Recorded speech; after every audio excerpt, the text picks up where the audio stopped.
ஞாயிற்றுக்கிழமை காலையில சர்ச்சுக்கு கிளம்பிட்டோம். இந்த வாரம் வந்து இந்தியன்ஸ் எல்லாரும் சேர்ந்து கோவில்ல சிறப்பிக்கிறாங்க. வருகை பவனிக்கு இந்த பங்குல இருக்கக்கூடிய இந்தியன் குழந்தைங்க எல்லாரும் வரிசையா பூ கொண்டு போனாங்க. 2 வாசகமுமே இந்தியன் ஃபேமிலில உள்ளவங்க தான் ரீட் பண்ணாங்க. ஃபாதர் வந்து இந்தியால வந்து மாத காட்சி கொடுத்தத வந்து சொல்லி பிரசங்கம் சொல்ல ஆரம்பிச்சாங்க.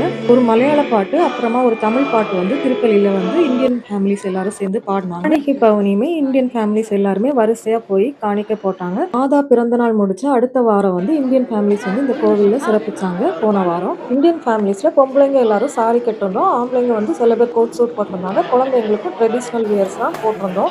திருப்பலி முடிஞ்ச அப்புறமா சாப்பாடு வெளியே வச்சிருந்தாங்க. சாண்ட்விச், சமோசா, 2 சாட் ஐட்டம், இட்லி மாவுல வந்து மஞ்சள் போட்டு பேக் பண்ணி வச்சிருந்தாங்க. பால்கோவா, ரவா லட்டு, புட்டி, பொட்டேட்டோ சிப்ஸ், பனானா சிப்ஸும் கூட வச்சிருந்தாங்க. ஃபாதர்ஸும் கொஞ்சம் அமெரிக்கன் ஃபேமிலிஸும் இந்தியன் ஃபேமிலிஸும் எல்லாருமே சாப்பிட்டாங்க. நானுமே இருந்த எல்லாத்தையுமே டேஸ்ட் பண்ணி பார்த்தேன். சாப்பாடு எல்லாமே ரொம்ப நல்லா இருந்துச்சு. சாப்பிட்டு முடிச்சதும் பொருட்கள் எல்லாத்தையும் அவங்களே கிளீன் பண்ணிட்டாங்க. நாளைக்கு இன்னொரு ஷார்ட்ஸ்ல பார்க்கலாம்.